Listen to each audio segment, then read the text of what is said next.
Қайырлы кеш, құрметті менің тыңдармандарым.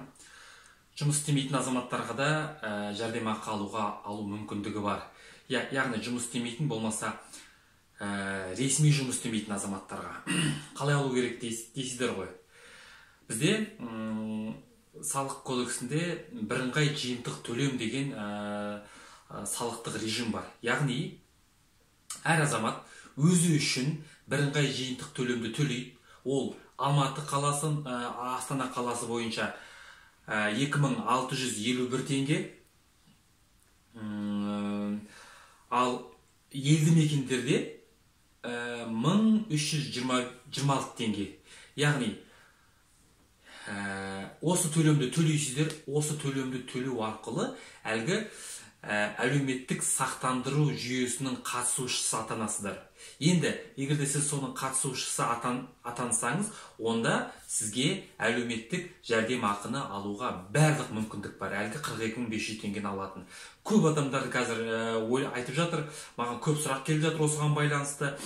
Өйткені барлық ақпарат құралдарында тек қана жұмыс істейтін азаматтар, кімдерге жаңағы жұмыс орны бар азаматтар, кім жұмыссыз қалды, соларға көмек береміз деп жатыр. Ал бізде елімізде көп азаматтар, ресми түрде жұмыс істемейтін азаматтар өте көп. Ол такси жүргізушілері, нянялар бар, көп енді.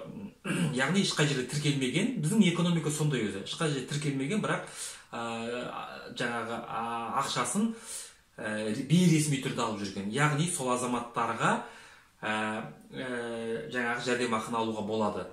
Өйткені бұл өзгеріс соңғы өзгеріске байланысты. Еңбек және халықты әлеуметтік қорғау министрлігінің несі бойынша, өзгертуі бойынша бір ғана 12 айдың ішінде бір ғана төлем төлесеңіздер, сіздер жаңағы сақтандыру қорының қатысушысы боласыздар деді. Яғни бір ғана төлем болатын болса, бір рет қана 2651 теңгені төлеңіздер. Елді мекендердегі адамдар 2326 теңгені төлейсіздер.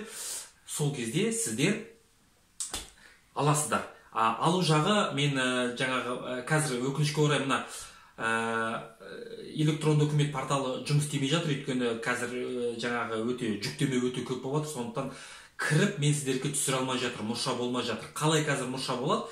Мен түнделетіп болса да түсіремін да сіздерге салып көрсетемін. Ал енді қалай төлейміз деген сұрақ туындайды. Қалай төлейміз әлгі бірыңғай жиынтық төлемді? Бірыңғай жиынтық төлемді төлеу кез келген өздеріңіздің телефондарыңыздағы приложение арқылы. Народный банктың приложениесі, Каспий банктың приложениесі, қандай приложение бар, бәрінен жаңағы сияқты төлемдер төлеуге болады. Егерде сіздер көрсетші деп маған комментарий қалдыратын болсаңыздар, мен оған бөлек видео түсіріп, Каспий приложениесі арқылы қалай төлеуге болады екендігін бөлек салатын боламын. Қоңыраушаны басыңыздар, менің каналымда болыңыздар.